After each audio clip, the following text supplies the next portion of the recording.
Samantala, balikan po natin ang report ng aming kasamang si Rocky Ignacio. Mag-uulat po siya live via Skype mula po sa lalawigan ng Cebu. Kaugnay po ng naging selebrasyon kanina dyan po sa may bahagi ng Cebu. Rocky, magandang hapon sa'yo. Yes, maraming salamat. Perfect kanina nga sa talumpati ni Pangulong Aquino, kaugnay pa rin ng EDSA Revolution Anniversary. Ipinagmalaki nito na pamunuan ang sinasabi niyang may lahing, ang lahing may paninindigan sa tunay na demokrasya sa bansa at may tunay na paninindigan din sa pagharap daw niya sa maraming hamon. Sa unang pagkakataon kasi ay ginanap pagunita ng EDSA People Power Revolution sa labas ng Maynila. Sa ika-28 anibersaryo, minabuti ng Pangulo na idao sa Cebu ang pagunita, ang lugar na nagkaroon ng malaking bahagi sa kasaysayan ng mapayapang revolusyon. Pero para kay Pangulo Aquino, nais itong mas maging makabuluhan ang pagdiriwang sa pagsasapuso ng tunay na kahulugan ng EDSA People Power Revolution. Ito yung gawing kabahagi ang mga komunidad na sinalantanang nakaligtas sa kalamidad. Darito ang naging pahayag ni Pangulo Aquino. Ako po ay papasalamat sa karangalan mamuno na isang lahi na talaga naman pong hindi natitinag ng kung anumang pagsubok at pumbo ang pananampalataya sa buong may kapal.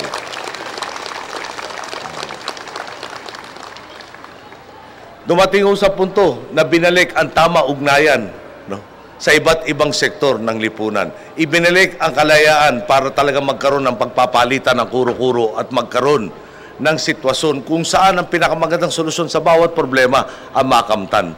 Alam naman po natin, Marcelo, isa lang ang sikat, isa lang nasusunod, isa lang ang may tanga ng katotohanan, isa lang ang tama. Kaya naman sa dulo po, sinabi na natin, tama na, sobra na, palitan na.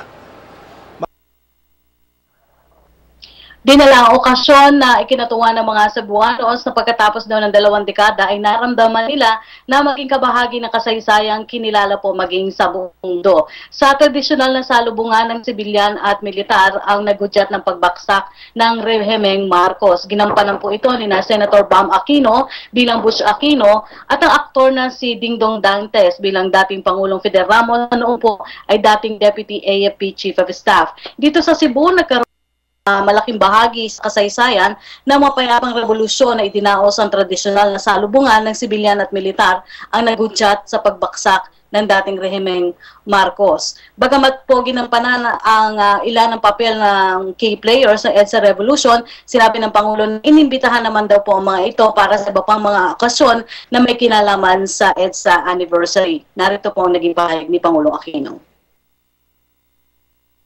Now, yung lahat ng mga key players na imbita.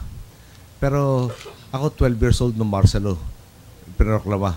54 na ako ngayon. Nakakatanda rin naman sa atin maski papano yung mga marami doon sa key players. Pagkaintindi ko, inimbita lahat. At kanina umaga sa dyaryo, nakita ko si President FBR, ginawa yung kanyang yung traditional na pagtatalon. So may participation din siya in some other commemorative activities. Samantala, patuloy pa rin ang pagtutok ni Pangulo Aquino sa rehabilitasyon sa mga nasalantang lugar.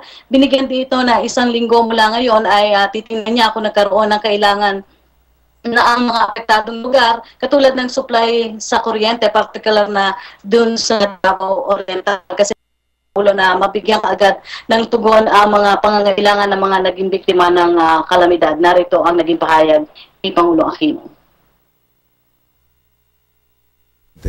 Pinapaliwanag ko ngayon lahat ng kakulang departamento. Bakit naman over a year later, hindi pa nababalik ito? Tapos yun, medyo bureaucracy lang talaga. Nagkaturuan, nagkapasahan kung sinong dapat tumugon. Ngayon, pinadama ko na sa kakulang mga ehensya na hindi ako natutuwa sa kanila. Ibig sabihin nun, by next week, pinapollow up ko, kailan na ba magkakaroon ng kuryente itong malawakan or kailan kayo magsasubmit na resignation nyo? No? Dalawa lang yun eh. No?